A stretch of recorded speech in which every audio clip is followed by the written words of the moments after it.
Good morning, this is Jack for Charging the Markets Crypto. This is the pre-market webinar for the morning of Friday, the 20th of June. My disclaimer, I do this for educational purposes only. I'm here to share my technical analysis with you. I hope you can take some of what I'm doing and learn from it, transfer it to your own charts. I'm not here to issue trading signals. Right. Okay, let's have a look at, hang on, sorry, bear with me.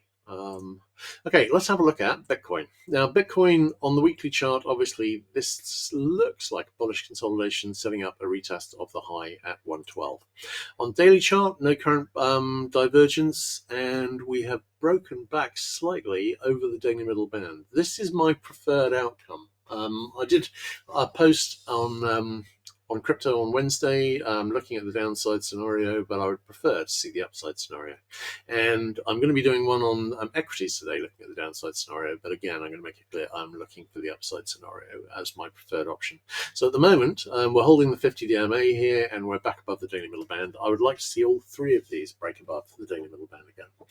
Looking at the hourly chart, there is a case for coming down here to the back test to 100k to make a larger bull flag, but I wouldn't be surprised to see this just break up directly.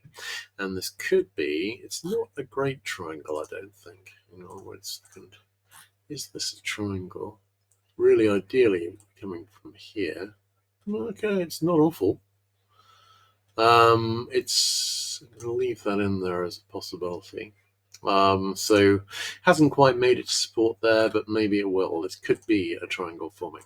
All right, looking at Solana. We are holding at the moment. Well, we haven't seen a breakdown here. But obviously we need to break above the daily mid band. I've now got that at 152.41, and we've got the 50 DMA also at 160.79. In terms of the head and shoulders, we have been flirting with breaking down with it, but we haven't actually broken down yet. I'd like to see this reject back up to the high, but obviously while we have a very nice looking head and shoulders here, there is obviously a concern it might go the other way. But I think the principal risk here that I was looking at was that USA would join Israel in its attack on Iran. At the moment, while it is giving logistical support and so on and so forth, Trump is holding back from that and has said that he's going to take 2 weeks to decide, which generally means it's not going to happen. All right, Ethereum on the daily chart, we're holding the 50 DMA still, and I'm still liking the upside. So could we be forming the right shoulder on a larger inverted head and shoulders here? Potentially, yes. But it doesn't really make a great deal of difference to the target. All right, great. In that case, I think it's a wrap. My lean is higher, but I'm very aware of the downside scenario. Everyone have a great weekend. You too, Doug. And I will catch you guys again on Monday morning. All right, take care.